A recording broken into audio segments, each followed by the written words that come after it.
We're on. Boom, we're on. What's up, man? Hey, what's up, man? Good to be back here. Yeah, good to see you. Another episode about to go down. The Of Balance podcast. We're back. Yeah. Guys, just a little, just to explain to you guys what happened.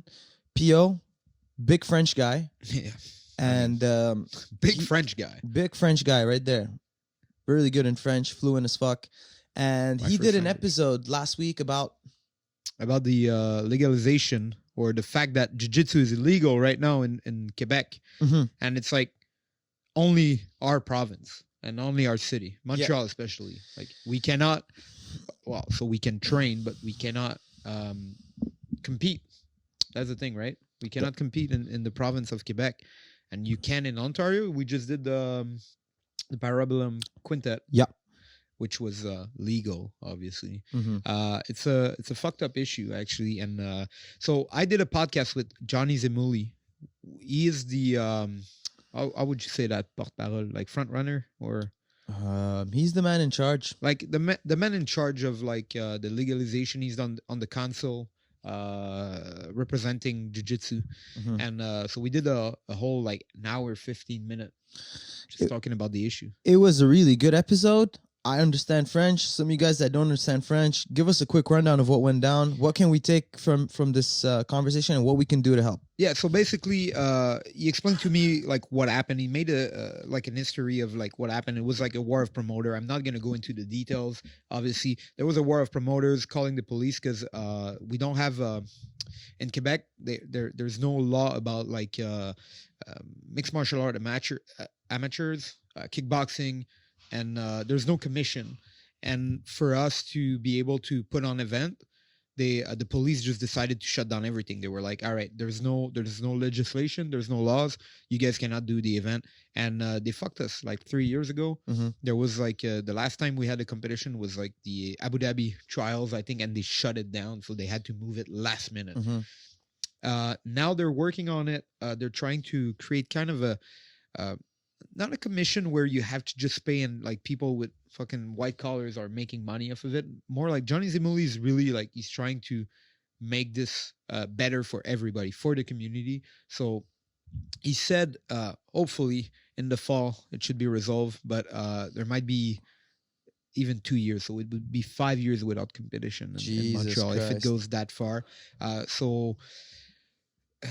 Trying to help, it would be like trying to blow this up, like talk about it. I know a lot of people in Ontario were telling me about it. They were like, yeah, we gotta like try to like figure something out for Quebec to be able, because those people will come here and they will spend money. Like what Johnny was telling me is like everybody from Quebec is going to Ontario to compete, so like we don't bring in people from here. There's no money, and so whatever. It's a tough issue because it's all about the money, the legislation, and building kind of a commission or something like a group that represent Jiu-Jitsu.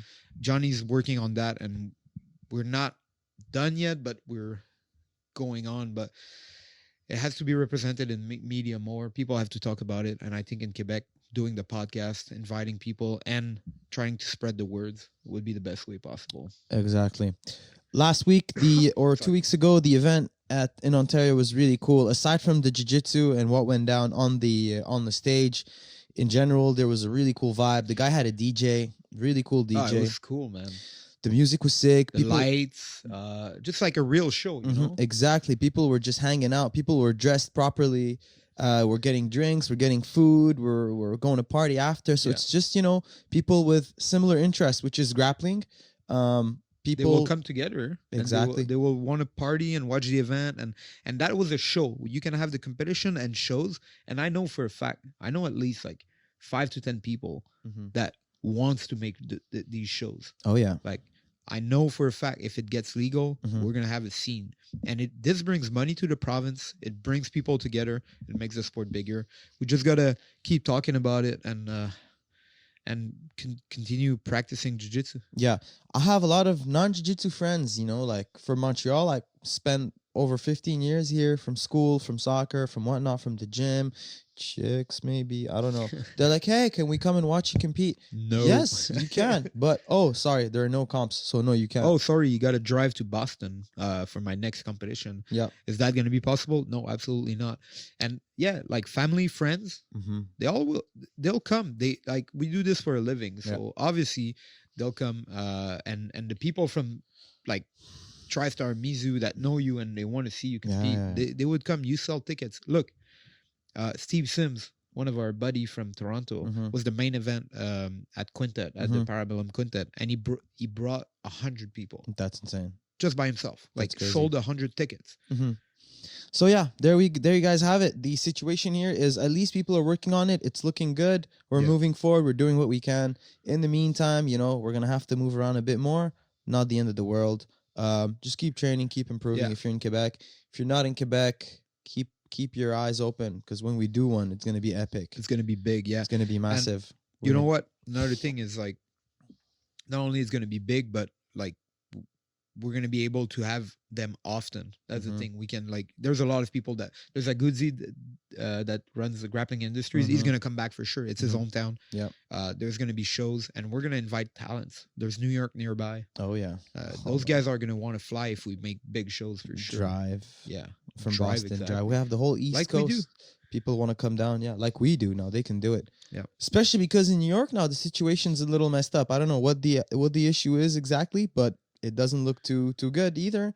Nothing on the IBJJF calendar. No New York Open. No New York Pans. Yeah. No gi Pans. Sorry. Yeah, something's going on right now, because I think New York. What's happening is it's a bit different, but it's one of the commission. They know there's cash prize sometimes, like with Kasai or like bigger events. So I think it might be the boxing commission. They're trying to get in, and they're like, you guys need medicals and shit like that if you want to perform. So IBJJF cannot provide medicals for like a couple of hundred of people. It would be so expensive, right? Yeah. So people have to come with medicals, or I don't know exactly how it works, but a lot of people are fucking up, and they're trying to run the event and they can't. So by doing it that way, it seems like big competitions like IBJJF will be a lot harder to do.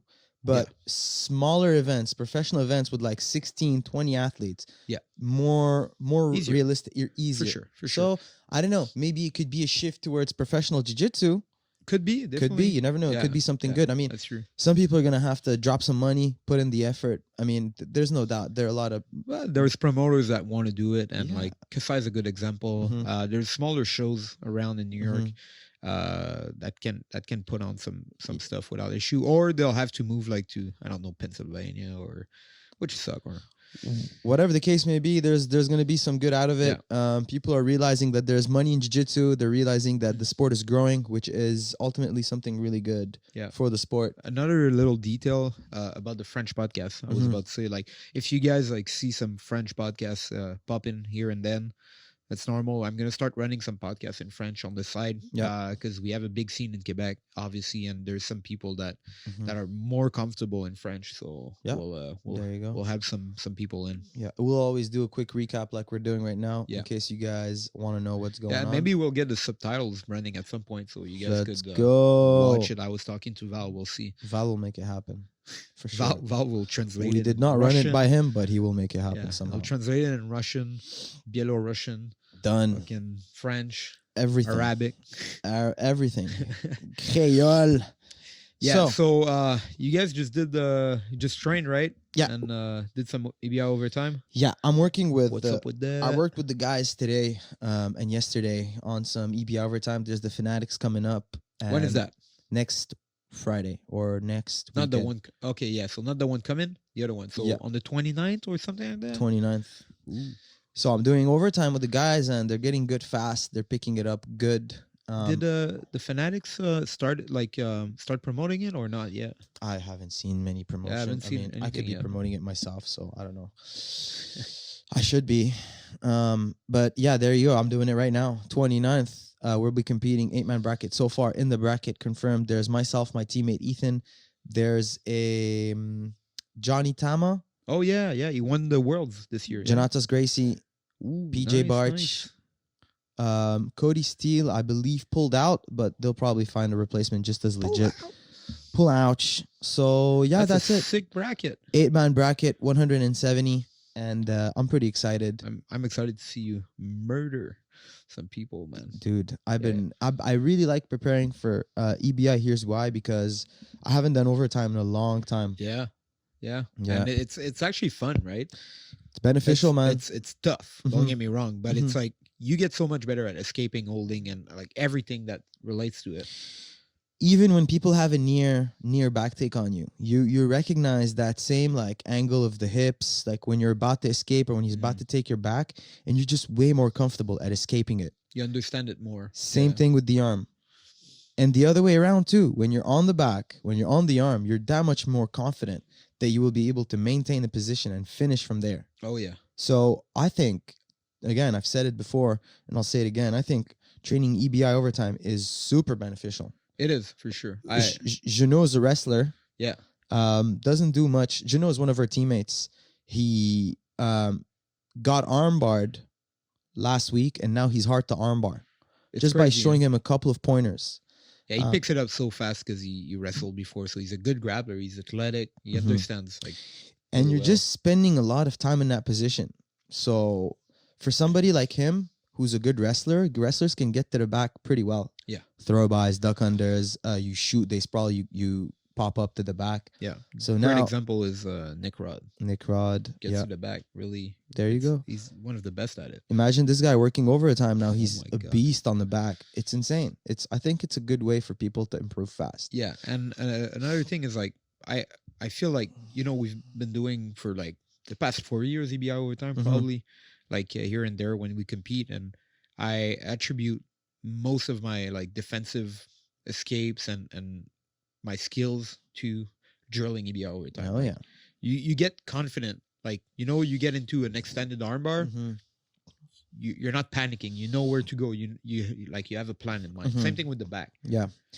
Super interesting thing that I've been telling people over and over again when we're doing overtime is not to finish the armbar. Hold it and let the guy escape. Let the guy work. Let him work. Just don't fucking crank it with your hips. Extend the arm, hold the wrist like properly. I mean, obviously, this applies to pretty much everybody. Like if you're going with somebody you really trust, you can put pressure on it. That's fine. They'll know when to tap. But don't trust, verify. To be honest, like somebody who's less advanced and not as experienced, and I feel like I have the arm, I'm just gonna like kind of guide him. Like the example I gave yesterday is, you know, Candy Crush. When you play Candy Crush and you can't really see what the next move is, they'll kind of like... Do you play Candy Crush? I've played on the airplane when like you have long flights and there's nothing else to do. Yeah. Like how long can you meditate on a flight, man? How long can you journal or read a book? No, man. After a certain time, you want to do something I like fun. watching movies. Yeah, watch a movie. Exactly. It's like Candy Crush. You're just entertaining yourself. Or you read, whatever. Exactly. So they'll light it up a bit. So you kind of do the same with like when you're armbarring somebody. You'll kind of like turn their wrist in the direction that they need to escape. So basically, you're being a good teammate and you're helping them out. Yeah. And another thing is like if you can extend an armbar without like breaking it, obviously, like you say, guiding him, and you're like controlling the wrist, it means, and it takes the time that it takes, it means that you can fucking break it if you want. Yeah. So you're good. You don't have to break it. You know, you can let your teammate work, and you're working too, because as he escaped, maybe you can change your leg entanglement to switch into a more beneficial position for yourself. So I think it's good for both, right? I was super happy with the way the guys did today. It looked good, man. It looked good, and listen, man, I'm just super happy because, you know, I've spent like a month and a half away, training and everything, and I come back and I'm trying to spit it all out at everybody before I head back out. That's cool, man. Yeah, dude. Like, I think it's good for the community here, and like we get like the people that are around you at that moment, they get to improve, and then you come back and they got the new arsenal, you know, new stuff, new weapons, that they can work with. I'll tell you after when we stop recording who I showed the passes on. You can go work it on. Work it with them. But we'll get to these details after. The other thing I wanted to mention is, you know, like some of my matches, I was attacking the legs at the Parabellum Quintet. But I remember. did, in the back of my mind, as I mentioned on the podcast with Ethan, I didn't feel like confident going in that I would finish because of one restriction, the no heel hooks. No heel hooks. Talk about that for a second. You know what's funny though is like your first match, you were attacking kimuras and back and passing a Mhm. lot and Yeah. arm bars, Mhm. and then in the finals with the Cicero Costa, Mhm.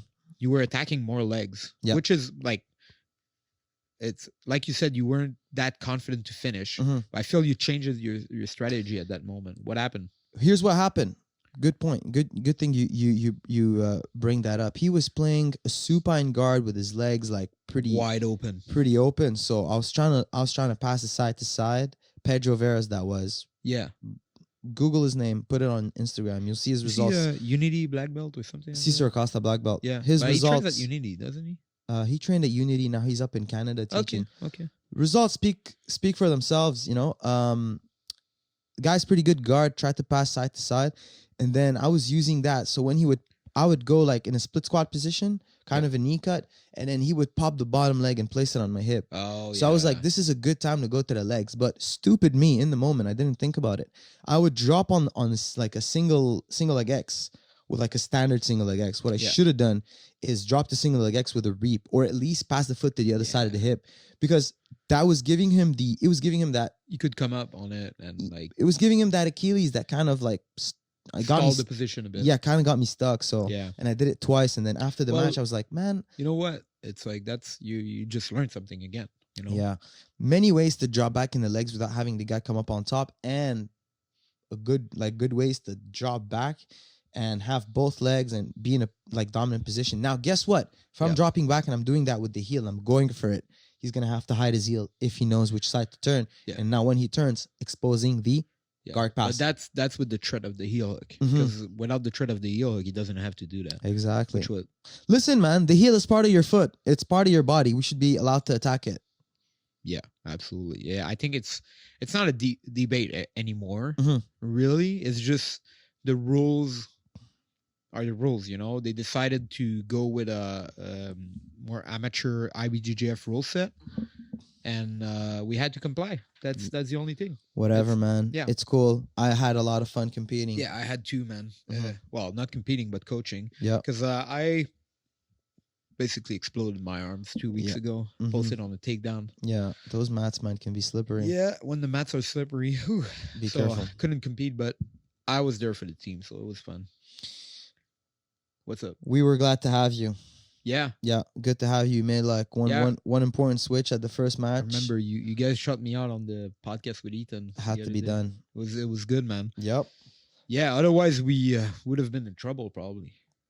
Yeah, it would have played out a You little and- differently. Yeah, you made the big comeback. in the Yeah, man. Detroit Jiu-Jitsu. Had to be done. That was such a nice, dude. The crowd went nuts Oh, because yeah. there was so many things going on. That was the fun, like the fun round. Because the round before it was like 10 Planet Montreal, Cicero Costa. Obviously, the guys from Cicero were playing differently, so all draws again. Mhm. So not that exciting for the crowd. And then we come in and Detroit Jiu-Jitsu. Those guys are game. You know, Yeah. they're going at it. So there's a sub, then there's another sub, then Javad get DQ by fucking taking up David Garmo on his guys. If you can go watch the matches, it's worth it, especially the round Detroit versus TriStar. It was so much fun. Yeah.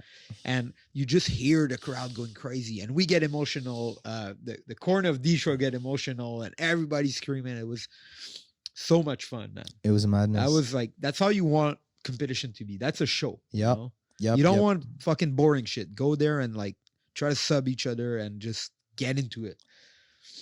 Yeah, I had to talk about it. It was so much fun, man. Dude, I loved it. So, guys, I got two questions. People, I made a little post about me gassing out. One thing that Parabellum Quintet Fried taught me, chicken. fried chicken and that. One thing that this competition taught me is to pace myself, like for real. This time it hit me in the face because you go on with a fresh guy. Imagine like you sub somebody and then there's a fresh guy coming in. You have to like be able to pace yourself, because if you maintain that same crazy pace that I was trying to maintain, you're gonna be gassed. And then that kind of That's what happened to you. that kind of followed me back to the finals. Like even though we had time to rest, I kind of like gave everything I had. In well, that first you, obviously you're like, It's you get 3 matches where you go super fucking hard, Mm-hmm. and you expect even an hour rest or 2 is gonna still like you're still tired. Mm-hmm. You still worked like really hard, so you depleted yourself a bit. Yeah. So Definitely. learning the pace myself, and then I got two questions from it. Yep. We're gonna go over them. We're gonna discuss them, and then we'll see where we go from there.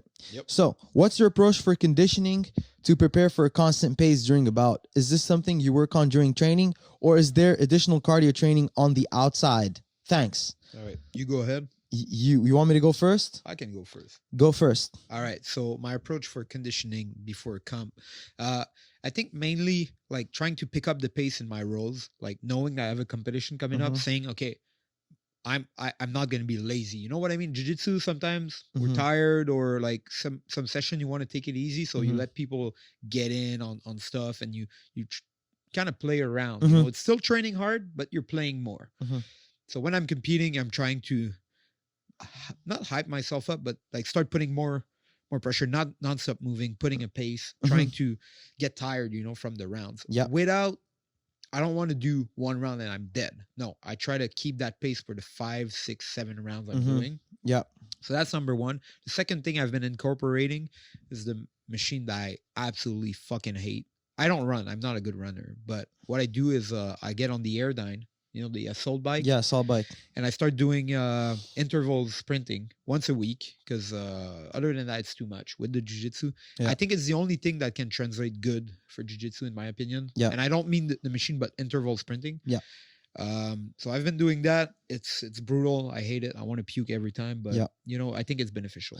I agree with you. I was gonna say the exact same thing. Yeah, I've seen you sprint a couple of times recently. I think you're using the curved treadmill. How do you call that? Yeah, it's a treadmill that you kind of choose how fast it goes. It's like it's in the shape of a banana. Banana. Yeah. Shout out to Damien. Yeah. So I use that. Yeah. Now, How do you, what do you do for your conditioning? So for the conditioning, jiu-jitsu wise, you're gonna get a lot of cardio by rolling. That's inevitable. You wanna transfer your training. So it's as close as possible to what you're gonna have in competition, obviously. But you want to do something a little extra. You can either run. I've been doing the beep test. Have you? I've been doing a beep test at Nikki's in the backyard.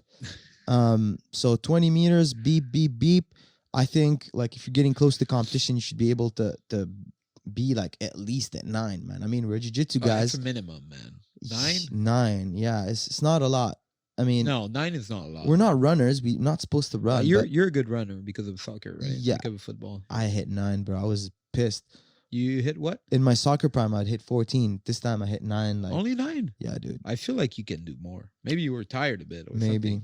Because I feel you should be hitting like 12 easy. I could. Yeah, but we don't run often. That's the problem. Mhm. Like we have at the gym, you know, at TriStar Mendel, Mhm. he runs like every week. Damn. And dude, I think he can hit 14, 15. He can finish yeah. the test. But that's the thing. They're always standing up, always bouncing around. We're like Exactly. on our ass, fucking. It's chilling. a different one. But I think this kind of VO2 max, like testing your VO2 max is important because it'll help you also like recover faster.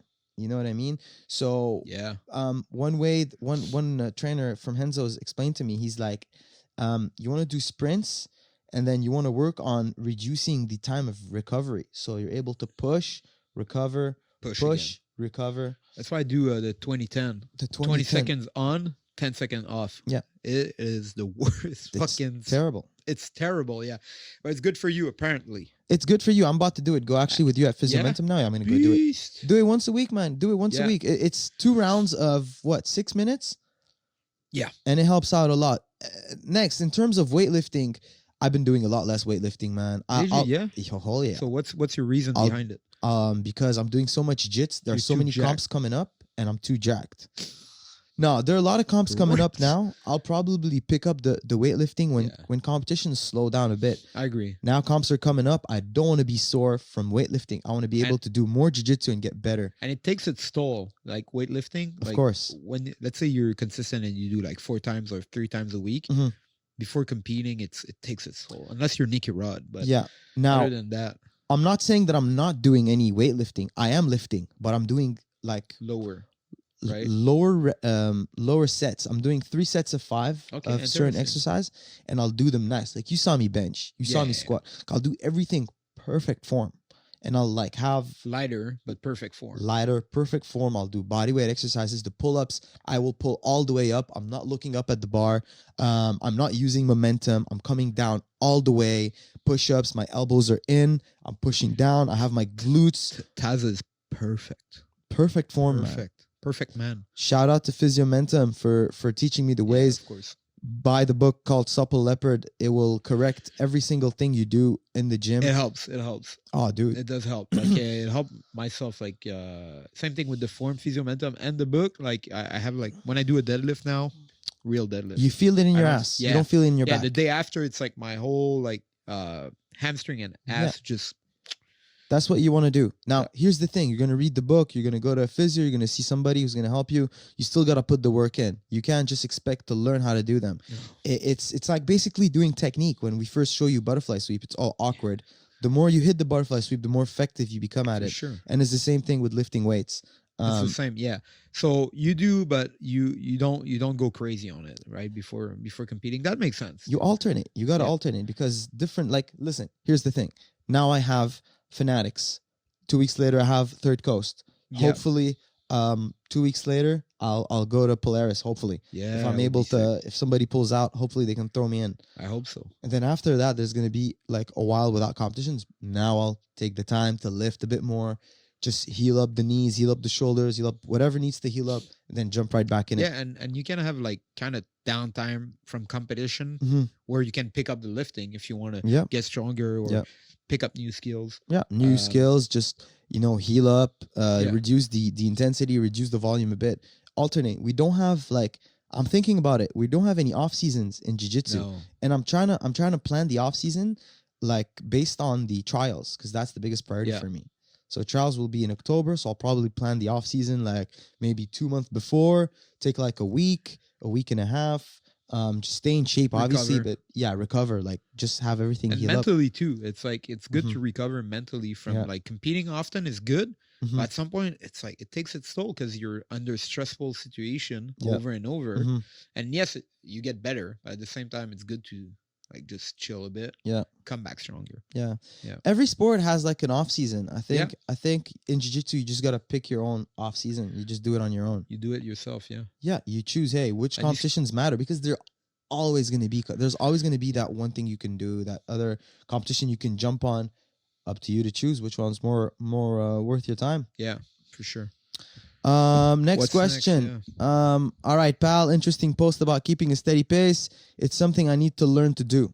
I get to the stage where I'm about to pass out. I've pushed myself that hard. But how does a person keep a steady pace against an opponent who is equally skilled but putting his foot on the gas? That's a complicated question, but interesting one. Yeah, so basically, if we want to sum up his question, he's obviously pushing a lot, but he's probably pushing a lot even more with somebody his skill level and his Of experience. course.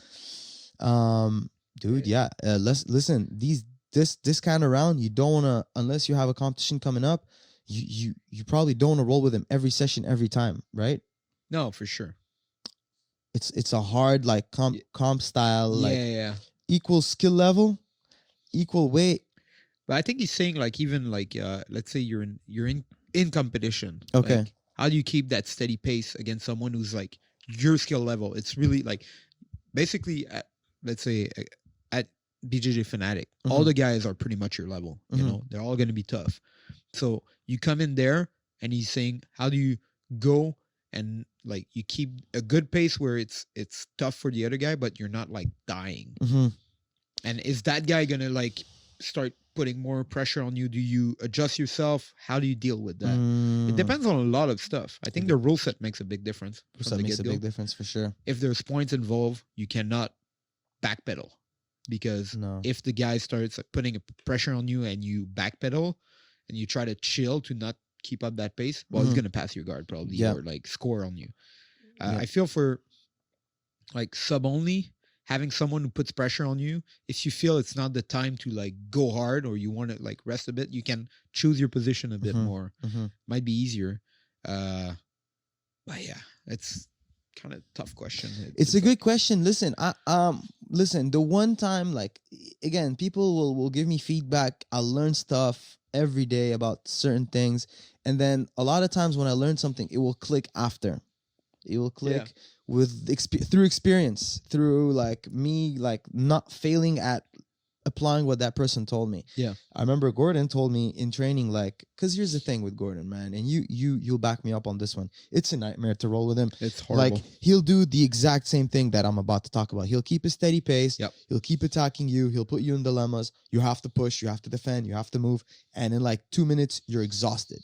Yeah, you're dying. Yeah. Yeah, absolutely. So when it's the other way around, when I'm like trying to attack Gordon, I'll have like boosts of sprints. You're going hard, Mhm. and then you kind of like stop. You get close, and then you go back to neutral, and you're tired, and now you got to go back to dealing with his off balancing, grip fighting, trying to attack. So I think a good example is actually his match with Lucas Barbosa at ADCC. oh yeah, Barbosa, like they were wrestling in overtime, and Barbosa like shot on him, got to his back, and he's like going as hard as he can. He's just like gets to Gordon's back standing, obviously no hooks, start like trying to suplex him, try to like gives everything to fuck him up, and Gordon staying on the same pace we're talking about, defending, assessing the position, saying, okay, I'm in danger, kind of, I could get scored on, but I'm gonna be careful. And what happened is Barbosa's fucking gassing out, and then no gas, Gordon, no gas, bro, steroid gas. and Gordon at some point, like he's not getting tired. He's just assessing the position, and then counters him, and then take his back, and then fucks him up. Yeah, he's fresh.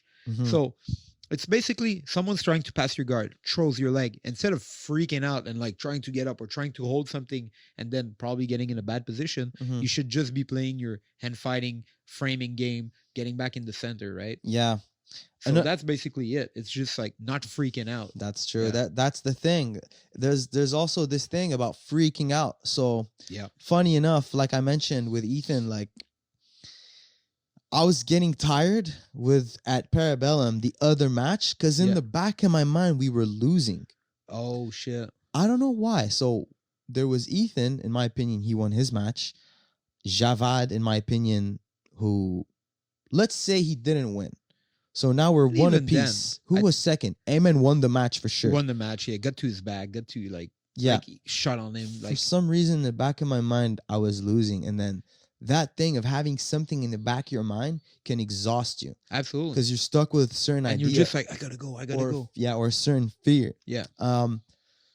In EBI, sometimes that would happen to me because I like it a bit more now, but I used to hate overtime. I fucking hate it. So I know it's beneficial, but I hate doing it in competition. That's what I mean.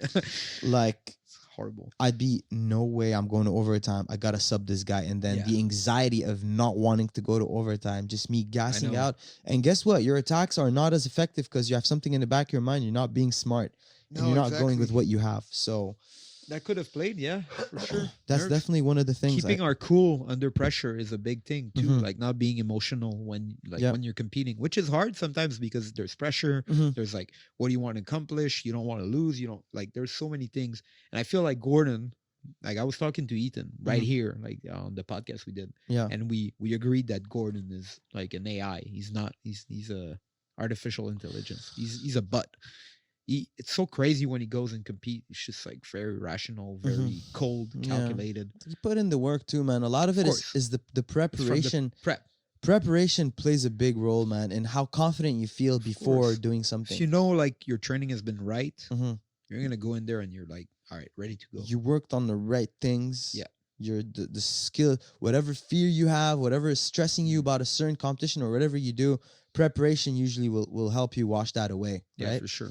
Then I think the mental game of things, like when you start to get tired or break, is how to be able to stick in there and then like just focus on what the task at hand and not thinking about, oh, I don't want to go to overtime, or we're losing, we gotta win, or there's this much time left. Like focus on another thing is, which is why conditioning is so fucking important. Like being well prepared and well conditioned. It's because if you get tired, and you break mentally, you're gonna panic. Yeah. And if you panic, you get more tired, and then you fuck up, and then that's when you get fucked. You start to drown. Yeah, you start to exactly, and I'm sure everybody that's been competing had those moments where you doubt or because you're tired and shit like that. I had them. I'm not gonna hide away from them. Mhm. But if I'm like able to work in the gym under pressure, under tiredness, and still being technical, I'm Mhm. gonna be confident, and I'm gonna be like, this guy, there's no way I'm breaking, you know? Mhm, mhm. And that's the point where you want to go, and that's why I believe too what we were talking about, sprinting is good, Yeah. because sprinting you want to fucking not do it when you're at the like deep into your sprints. You don't even want to start it. No, but you have to. Got to be 'Cause- done, man. Yeah, because you told yourself you would do it, so Mhm. you're not gonna quit Mhm. on a machine. I Like hear you. quitting on the on a machine, it looks pretty bad. Yeah. So imagine like you don't want to quit on another human being either. So Yeah, no, I hear you, man. Sprinting sucks, Yeah. and I'm but just they're beneficial. I'm stressing just thinking about the sprints that I'm about to do Yeah. later today. Yeah, I'm gonna get my elbow worked in by Yep. Tom. Yeah, Just yeah, gonna yeah. Push his fingers into my bone. I'm gonna ask him to check out my knee too if he Good has, idea. if he's got any time. So that's it, ladies and gentlemen. Anything else you want to add? No, that's pretty much it. It's a quick episode, but like you're going. So what's up for you? Like you're always all over the place. So you were in Toronto. You taught a lot, right? Yep. Recently, Mhm. after the quintet. Yep. Now Fanatics coming up at the end of the month. What are you doing tonight? Tonight I'm flying back to New York. I'm gonna go and prepare for another week and a half, Nice. and then gonna Overtime be, every day. Hmm? OT every day. OT every day, double session That's every it, day bro. until the competition. This is the time to push, to get after it, to get better, to do a lot of jiu-jitsu, and to stay healthy. I might come back for a couple of days. I might have to shoot instruction with Firas. Yeah. Some So, instruction is gonna be coming out with Yep. Firas, guys. Keep I'm an eye out. shooting in 2 weeks too. So Taza will have one. Mhm. I'll have one. Ethan probably too. So some instructional will be out. And Short instructionals. The yeah, format is a we'll little keep different. it simple. Mhm. Without like saying too much. But for us, there's a big community behind him, and we want to get jiu-jitsu bigger. And it's not gonna be like 6 hours long DVDs. No, no. Fuck that. It's gonna be simple, and you'll get straight to the point. You No guys will fluff. see- No yeah, fluff. No fluff. Zero fluff. That's how we do it. It's gonna be a different format. Sorry, different format, shorter videos, straight to the point.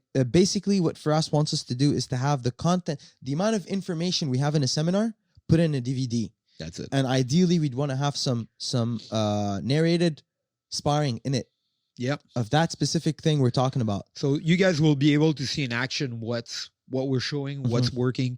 I'll have some for mine. I won't tell you what it is yet, but I'll have some footage from competition too, Mhm. where I do whatever I'm showing you. So it's gonna be sick. That's excellent. Yeah. New format, working on new things. We'll see how it works out.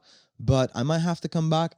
I think personally, I strongly believe it's better if I do it after the competitions, just so I can really put it all in, like put it all out there. And Maybe we'll talk about it maybe later. Maybe Yeah. we'll interchange the months. We could which do that. We could do that. I'd like man. to do that, because yeah. I'm probably filming next weekend. You could film it. You're right here. Yeah, Yeah. exactly. You should do it. I'm staying here. I was supposed to go tomorrow to New York Mhm. City, but we'll wait till the elbow is fine. If you're listening to this and you're wondering what Firas's website is, it's www.jujiclub.com. Yeah, go have a look. JUJI Club CLUB.com. Check it out. Val will probably put it on the screen because I just asked him. Val will not Val, put it on the screen. Do it. He's like, nope. No fuck you." So there it is, guys. yeah, watch it. For us, has some video already on it, Mhm. so you guys can have an idea of how it's gonna be. Yeah. Right? Yeah. Um, Check out his style of teaching. I'm sure you guys will love it. Yep. A lot of people like it. And listen, that's what brought me from white to purple. Very solid Yeah. jiu-jitsu. And yeah, there we go. Yeah, that's a quick and good episode. So best of the luck for Fanatics. I'll probably see you before or Probably. whatever. Yeah. I'm excited to see you compete again. Dude, it's always fun. I'm pumped to compete in like that kind of rule set. No points. It's cool. It's Everything's allowed. different. Yeah. Yeah. I miss that a lot, actually. Yeah, me I too, missed it man. a lot. It's After- it's bringing back my Your will to finish and like. no, my compete. game, like the game yeah. that kind of got me, like that people kind of Yeah, I know can me see for. that. Yeah. That's my game. You know what Backstep and that. Backstep and that. Heel hooky now and that. Yeah, no, Just it's gonna got- be fun, bro. You're gonna Mhm. enjoy it, and I'm excited for you. I'm excited to compete again Mhm. too. So after the IBJJF run, you want some sub only for Final sure. thought now that you bring it up, like all these comps guys have helped me a lot to develop my game. Yeah. Like, yeah, I can fall back on legs, but I've been learning how to pass. I've been learning how to pressure pass, to loose pass, to expose the It's back. getting dangerous everywhere, man. Ye- That's the whole point. Competitions and opponents make you better. Thank them. Yep. Look forward to competing and to going up on the mats, putting it on the line. It will make you better. If not, if you don't want to compete, no stress. The Yeah. gym will your teammates that are competing will kind of guide your training. Make the gym better. Yeah, exactly. Yeah. That's why we need competition back in fucking Quebec and Montreal. Yep. That's why. Mm-hmm, Get the gyms better. Get the gym full. Right, Val? Yeah. Full of students everywhere. Yes. So, guys, how can you guys help us get the message through? First and foremost, subscribe on YouTube. Support. You can subscribe on all the audio platforms. There's Google Music. There's Apple Music. Yeah. There's iTunes, basically. iTunes. Spotify. What else? There's Buzzsprout. I think that's like the hub. Offbalance.tv. Yeah. What's up? I can't hear you. You got to scream it. Whatever. Whatever, you guys. guys can go in our I have the link in my bio on Instagram. Yeah. You guys can find any medium in order to listen to us. It's possible. And there's YouTube with video content for sure. If sometimes like if I'm recording and it's on the fly, sometimes the audio version will come up before the YouTube. So subscribe to both so you're up to date. And then there's a little bell you click on. It will notify you when the videos come out. I'm trying to figure out how I can keep doing breakdowns on the move. I am white belt, Flintstones level IQ when it comes to electronics. So bear with me. In the meantime, Pio is doing a great job of breaking down. Yeah. I'm going to do more actually soon. Yeah, there's that. Next thing, we want to thank our sponsors for supporting us as athletes and supporting the podcast.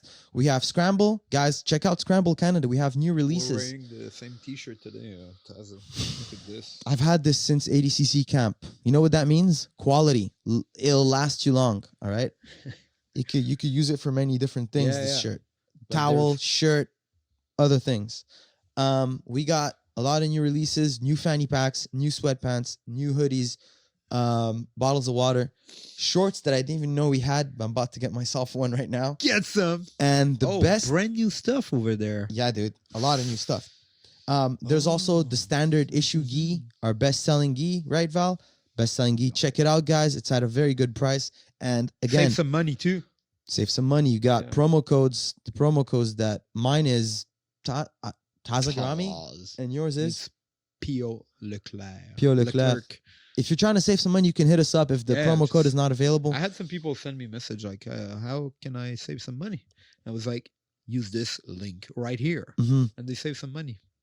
Guys, quality, it will last you long. These guys have been in the game for 10 years. That means whatever provider they're working with, they've been sharpening up everything. The little thing here that breaks, the little thing there that lets go, the little thing here that unzips or whatever. Everything is down to the T. Check them out. Clean thing. And if you come to Mizu to buy your gear, you get a 20% off discount, which brings me to our next sponsor, Mizu Studio, the legend himself, Valerio. Tough roll, awesome guy, family-run business, super clean, super chill, super friendly. Check out their new schedule, guys. They got classes in the day now. They got classes in the afternoon. Wrestling. They got wrestling. Muay Thai, everything. Nogi, gi, they do it all. It's a cool community. Everybody's well-connected. There's an excellent open mat on Wednesday nights. Come check it out. Ask for information. The man never sleeps. Train for free. The man never eats. Never eats, never sleep. God knows. Next Trains up, 24 hour. Oh yeah. 7. Oh yeah. Get some. He's getting after it, guys. He's got just a robot. Yeah. Next up, next big sponsor, Roll Forever. Roll Forever. Doing us so many favors, helping so much, giving back to the athletes, giving back to the community. Yeah. That's the whole point of it. It's she's been helping so much for competition and going around. What's anything coming up for Roll Forever you want to announce? There's actually a lot coming up this year for Roll Forever. I'm helping actually designing a website. We're gonna keep it on the low for now. It's not published yet, but it's gonna be sick. You guys will have access to a store, to all the information, and we have some. I'm gonna keep it low key for now, but we have some nice stuff coming up for Roll Forever. You'll be able to help us out too. Roll Forever is planning on making moves in the competition scene too. Yep. We're trying to get some competitions going, trying to get some high level stuff Seminars, everything. Betty, who runs Roll Forever, had some amazing athlete for seminars over in North Carolina, and it's getting worldwide now. She's the main sponsor for my next competition, BJJ Fanatics. So thank you very much, Betty, for the support, for helping me get through my camps with all the expenses in New York City. Next up, we got Physiomentum in Montreal. If you're in Montreal and you're injured, go check them out. They're working with jiu-jitsu athletes. They know what's up. They know common injuries. They know what we're dealing with. We're going there in an hour. We're going there in an hour. Who else do we got? Sponsors. I just want to give a shout out to a couple of brands that have been helping out in the past couple of weeks. Back in the GTA, one more time, guys. Under the Gi, Parabellum Quintet, Fight Team Night, Open Mat. You guys are the best. Thank you for getting me here. Great. And I think that's pretty much it. That's pretty much it, yeah. Yeah. Guys, thank you for tuning in. Thank you. Comments, feedbacks, available. Questions. Reddit. Whatever. YouTube. Leclerc, BJJ. Yeah, Leclerc, BJJ, yeah. Tazagarami. Val dot his family name. Astra something. Astra Verco. Astra. Was that good? Woo! Astra Verco. But not K-O, Khvauwzxy. It's going to be on the screen. Comma. Yeah. Look him up, guys. Look him up. Check out his gym, guys. Thank you for tuning in, and keep your eyes and ears open for the next one. Until then, safe.